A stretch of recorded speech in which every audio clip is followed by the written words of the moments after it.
Trilha do Discipulado. Conhecendo a vida em Cristo. Lição 4. A dieta bíblica. Seja comendo, seja bebendo, seja fazendo qualquer outra coisa, fazei tudo para a glória de Deus. 1 Coríntios 10, 31. Aonde vamos? Refletir, com base na Escritura, sobre a maneira de agradar a Deus por meio da nossa alimentação. Largada.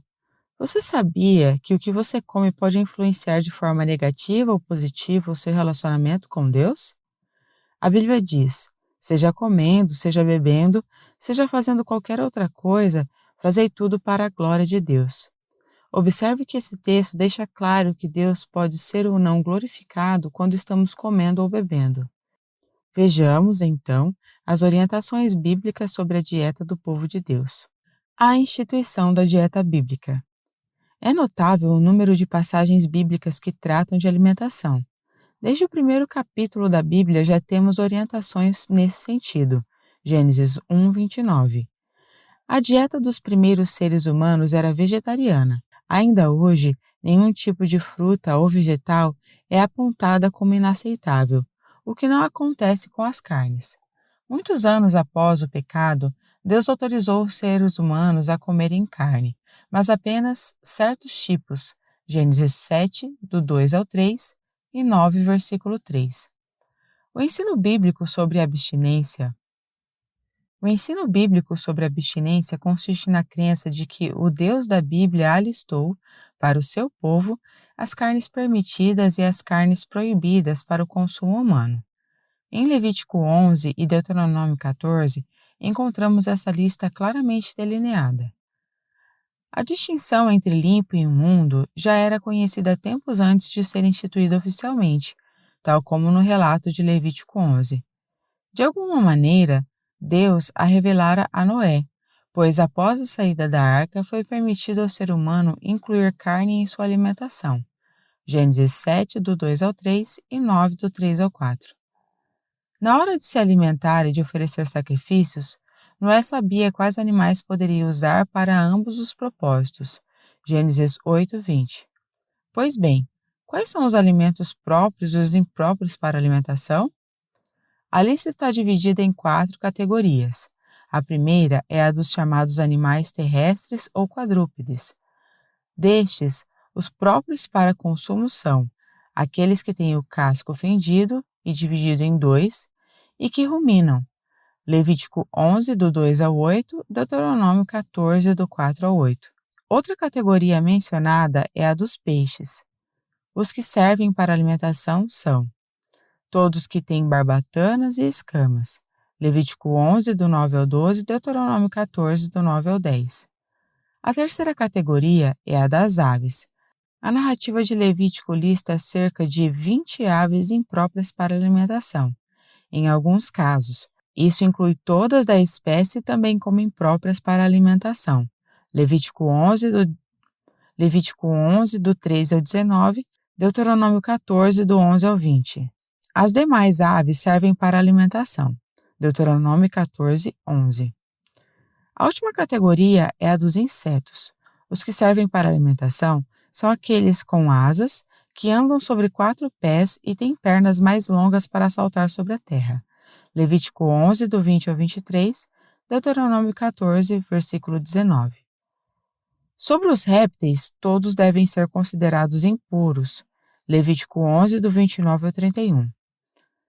Além da relação descrita em Levítico 11 e Deuteronômio 14, devemos abster-nos, de igual modo, das carnes de animais oferecidos nos templos pagãos, de animais sufocados e do sangue. Atos 15, versículos 20 e 29.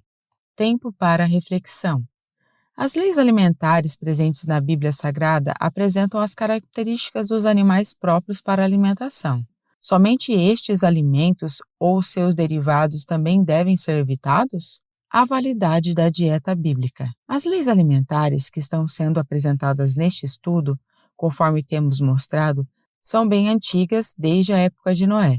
Gênesis 7, do 2 ao 3 e 9, versículo 3.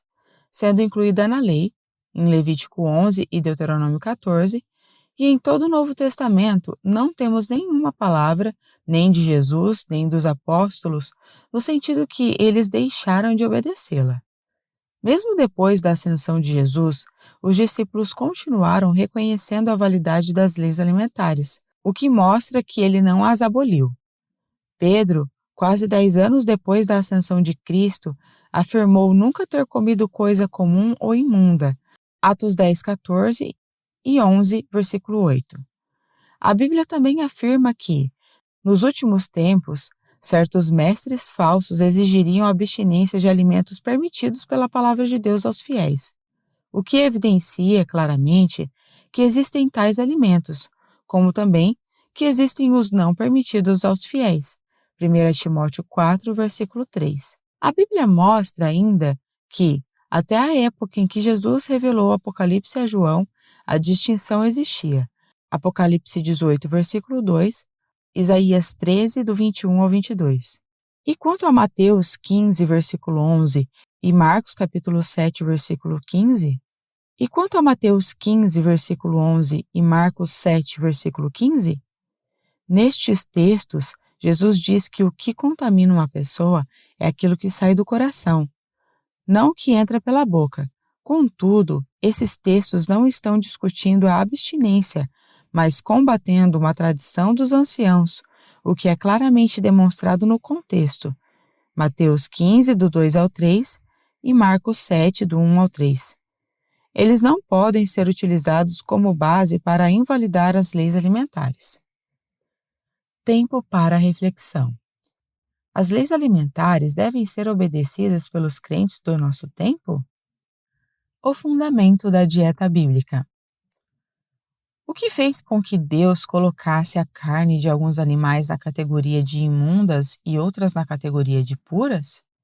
Alguns têm tentado explicar que o alicerce das distinções está nas características físicas dos animais. Outros entendem que está na associação a cultos pagãos da época, doenças crônicas, leis de saúde, etc. O texto bíblico não faz sugestões desse tipo. Por isso, precisamos concluir que a única resposta adequada a essa pergunta seja a soberania de Deus. Mas qual o objetivo dessa distinção feita com base na soberania divina? O próprio texto explica de forma clara e direta o motivo das leis alimentares. Eu sou o Senhor vosso Deus. Portanto, santificai-vos e sede santos, porque eu sou santo. Sede santos, porque eu sou santo. Esta é a lei sobre os animais. Levítico 11, do 44 ao 46. A santidade é a razão bíblica para as leis alimentares. Observe o que Deus disse mais à frente em Levítico 20. E não imiteis os costumes dos povos. Portanto, fareis separação entre animais puros e impuros. Sereis santos para mim, porque eu, o Senhor, sou santo. Levítico 20, do 23 ao 26. Viver em santidade envolve todos os aspectos da nossa vida, inclusive o que comemos. Deus queria que o seu povo vivesse de modo diferente, com um estilo de vida diferente, e isso incluía a alimentação. Tempo para a reflexão. Santificação tem a ver com o que comemos? Comente. Chegada. A nossa salvação é conseguida única e exclusivamente pela graça de Deus, através da fé no sacrifício de Jesus Cristo na cruz. Mas, uma vez salvos por Ele, devemos obedecer a todos os seus ensinamentos. Mateus 28, 20. Entre os quais está o ensinamento sobre as leis alimentares. Vimos que a Bíblia oferece orientações sobre o que podemos comer. Levítico 11, Deuteronômio 14, Atos 15, 20 e 29. Obedeçamos a esse ensino. Além disso, tomemos cuidado no quanto comemos daquilo que é permitido. Sejamos moderados.